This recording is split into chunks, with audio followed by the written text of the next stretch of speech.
Kurinji Senior Secondary School, CBSE, Namakkal. Successful result producing school in state every year. Administered by the Board of Directors with over 35 years of experience in the teaching field. Special attention on art, craft, music, dance, silambam, yoga, skating and karate. Focus on Hindi Sabha and Spell Bee Olympiad exams. Smart class for effective and innovative learning and well-furnished library. Solitary importance on sports and games in state and national level. WhatsApp facilities to know activities of students and school inside the campus. NEET, JEE, IIT coaching experts from Rajasthan and Andhra Pradesh along with our effective teachers. Admission registration for classes LKG to +2. Kurinji Educational Institution, Kavetipatti, Namakkal.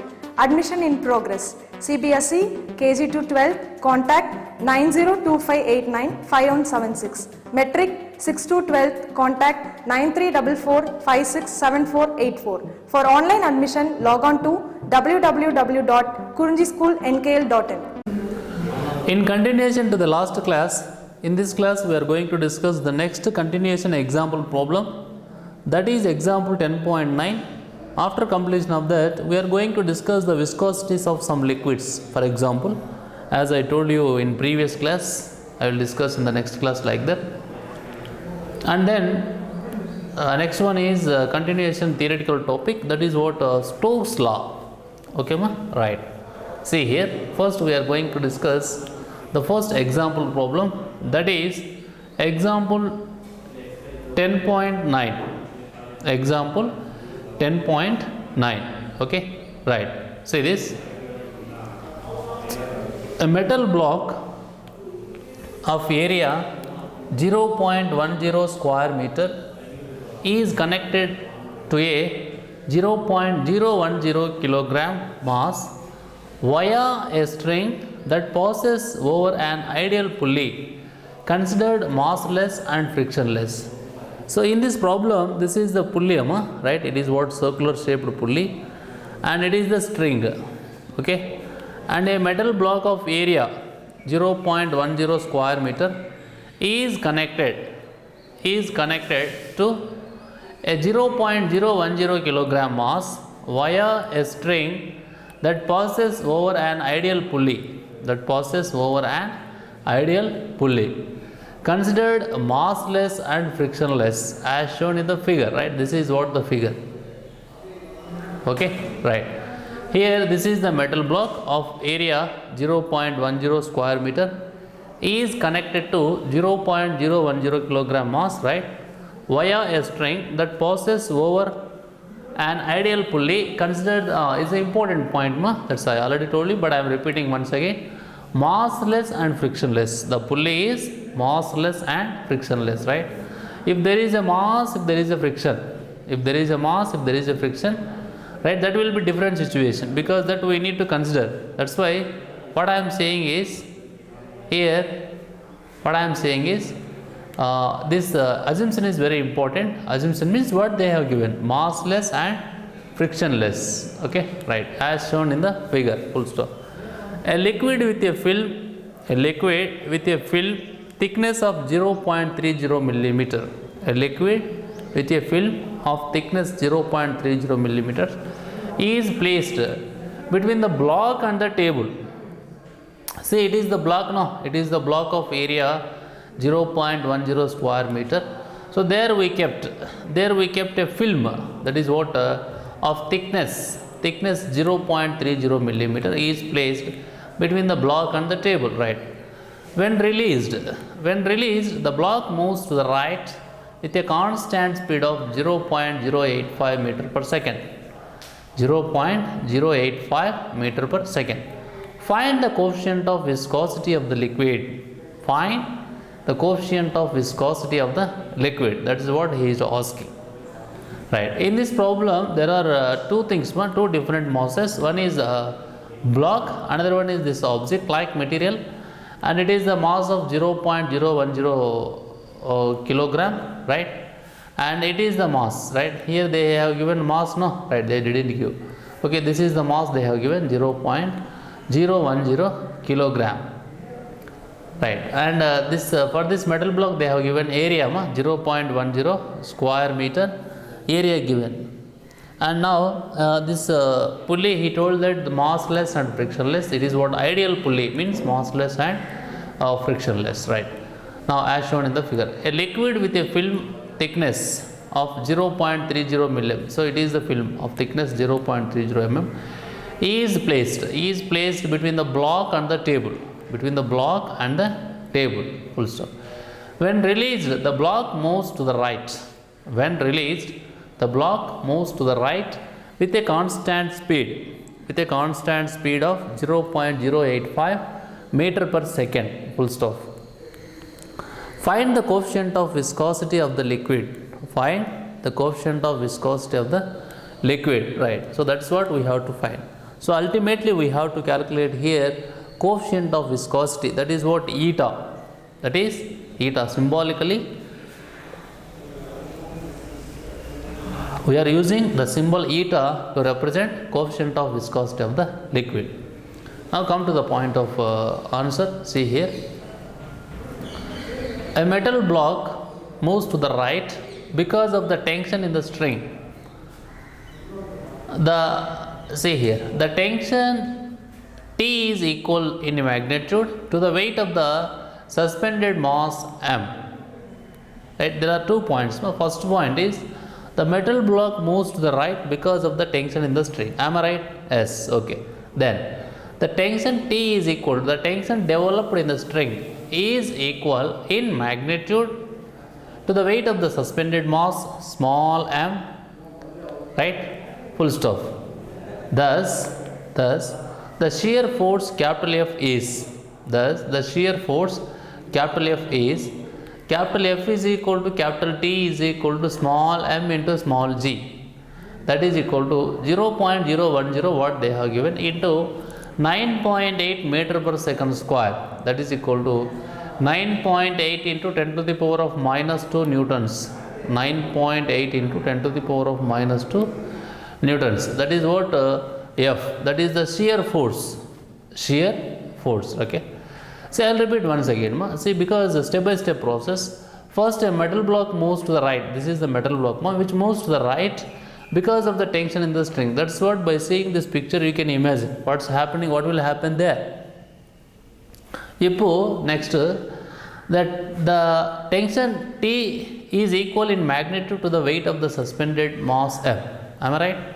Now, thus the shear force capital F is equal to capital T is equal to small m into small g, that is equal to 0.010 kg into 9.8 meter per second square, that is equal to 9.8 into 10 to the power of minus 2 Newton. Now, shear stress on the fluid is equal to F by A, that is equal to 9.8 into 10 to the power of minus 2 divided by 0.10. This is the shear stress on the fluid. Now, strain rate is equal to V by L. That is equal to 0.085 divided by 0.030. 0.085 what they have given here, that is what speed of the block, and 0.030 is the length. Okay, 0.030. Right. Now eta is equal to stress by strain rate. Okay.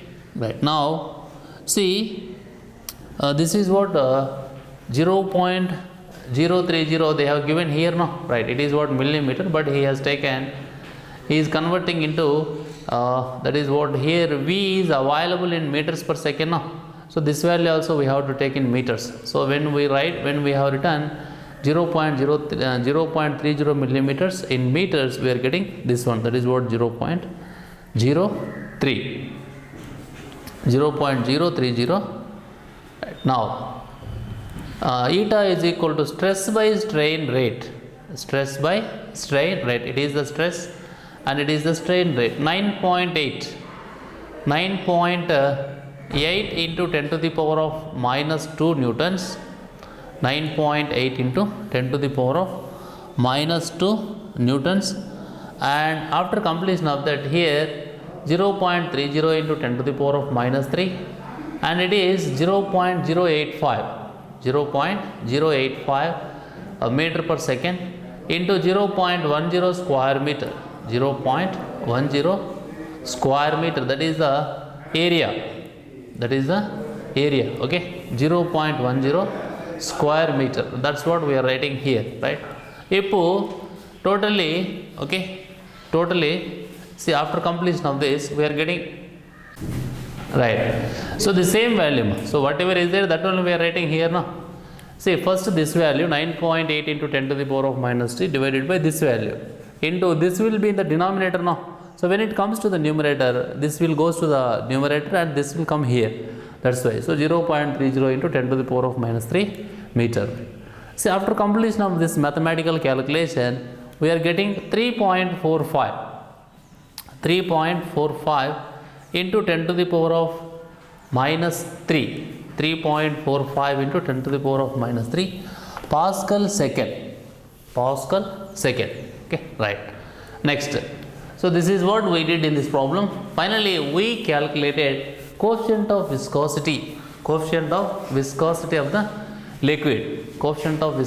the liquid, that is 3.45 into 10 to the power of minus 3 Pascal second, right, Pascal second. See here, so the viscosities of some liquids, here, which are here, see, by taking some of the fluids, for example, in our previous class I told you, that is in the next class, that is what we will discuss, viscosities of some particular liquids. So here viscosities of some liquids is a fluid and temperature, and I already told you in our previous class, viscosity depends upon the temperature, but that is in case of solids and liquids it will be different, and in case of gases it will be reverse to the situation what is present in case of solids and liquids, right. Anyhow, see, if we take water at 20 degrees centigrade, this is the value of viscosity, and at 100 degrees centigrade, this is the value of viscosity, okay. The viscosities of some liquids, fluid, temperature, viscosity. For water at 20 degrees centigrade, the viscosity is 1.0, and at 100 degrees centigrade, the viscosity is 0.3. And then for blood at 37 degrees centigrade, the temperature, the viscosity value is 2.7. Next, for machine oil at temperature 16 degrees centigrade, temperature is in degrees centigrade at temperature 16 degrees centigrade, for machine oil the viscosity is 113. Similarly, at 38 degrees centigrade temperature, for machine oil the viscosity is 34. Next, glycerin at 20 degrees centigrade temperature, the viscosity is 830. For honey, the viscosity is 200, and for air at 0 degrees centigrade, the viscosity is 0.017. And then for air at 40 degrees centigrade temperature, the viscosity is 0.019. So this is the table which shows the viscosities of some liquids at different temperatures. For example, water means we got the viscosity value at 20 degrees centigrade and at 100 degrees centigrade. For air also we got the viscosity at two different temperatures. One is at 0 degrees centigrade, another one is at 40 degrees centigrade temperature. At 0 degrees centigrade temperature it is 0.017, and at 40 degrees centigrade temperature it is 0.019. For honey it is 200, for glycerin it is 830 at 20 degrees centigrade. For machine oil at 16 degrees centigrade it is 113, but at 38 degrees centigrade temperature it is 34. Next, for blood at 37 degrees centigrade temperature it is 2.7, and then for water at 20 degrees centigrade temperature it is 1.0, and at 100 degrees centigrade it is 0.3.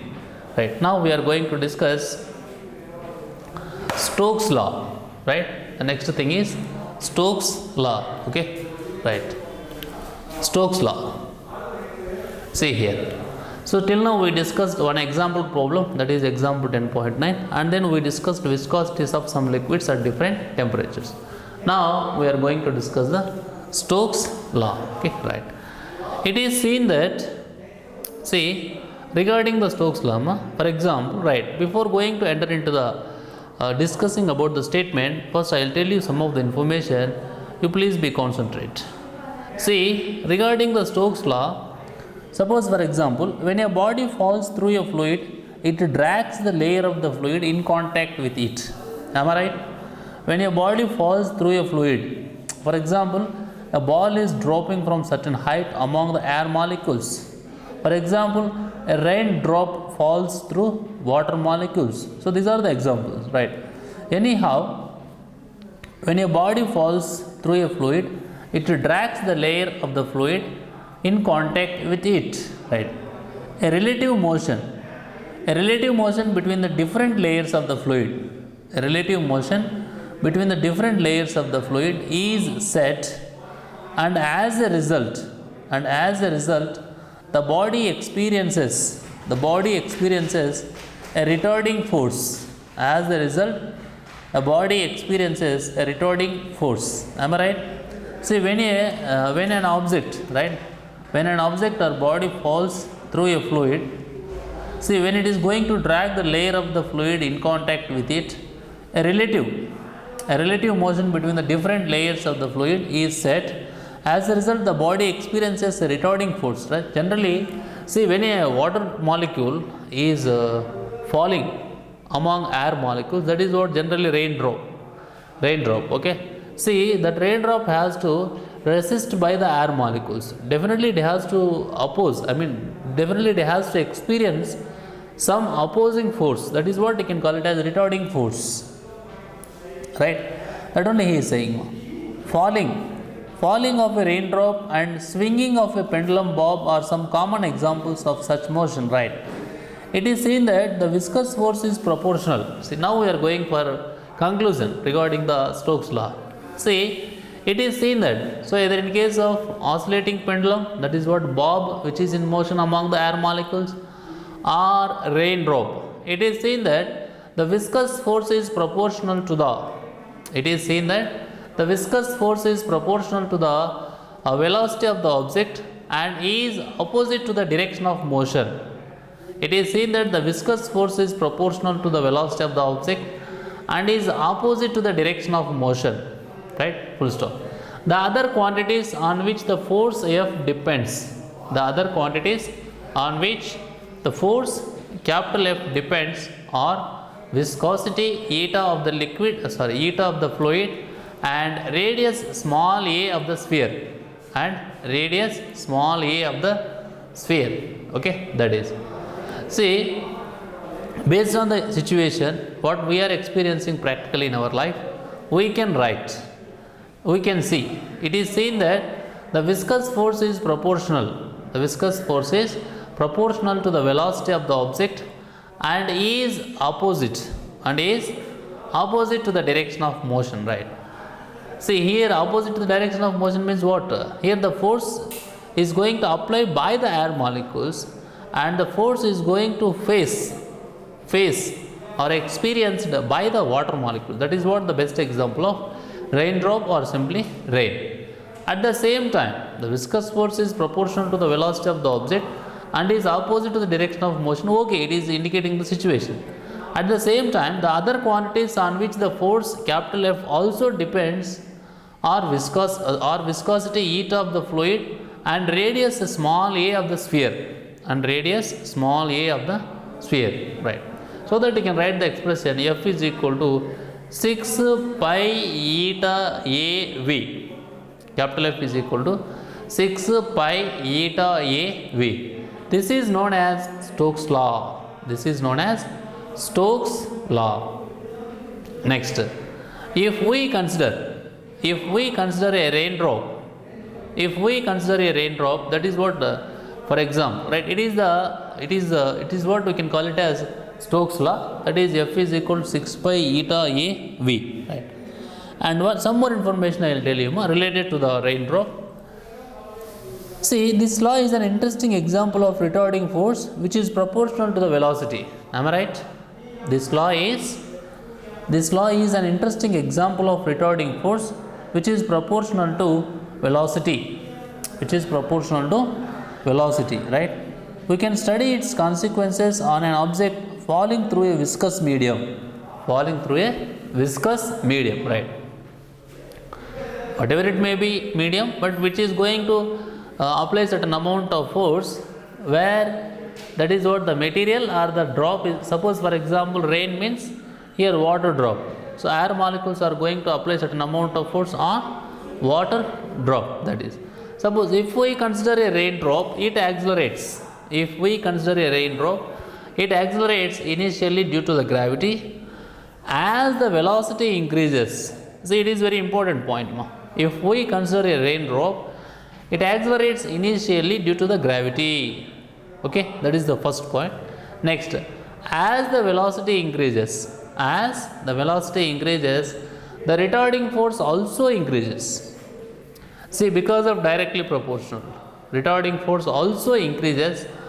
Finally, when viscous force plus buoyant force, when viscous force plus buoyant force becomes equal to the force due to gravity, the net force becomes zero. That net force becomes zero, and so does the acceleration. Acceleration also becomes, that is what, when the net force becomes zero, what about the acceleration? Okay, right. But the sphere then descends with the constant velocity. That constant velocity we are calling it as terminal velocity. The sphere then descends. The sphere then descends with constant velocity. That is what we can call it as terminal velocity. Terminal velocity. And the expression for terminal velocity, see, we are using Vt to represent terminal velocity. So the terminal velocity is given by 6 pi eta a into Vt is equal to 4 pi by 3 into a cubed sigma minus rho into small g, that is what, acceleration due to gravity, where sigma is a density of sphere, and where this is what, rho, not sigma, rho is the, here rho is the density of sphere, but sigma is the density of the fluid. This is very important, because two things we are using here. Sigma is the density of the sphere, rho is the density of the sphere. Sigma, see the light, sigma is the density of viscous medium or density of fluid. We obtain, see, by writing Vt as a subject, you can get this expression, that is Vt is equal to 2a square into rho minus sigma into small g divided by 9 eta. Okay, right. So the terminal velocity Vt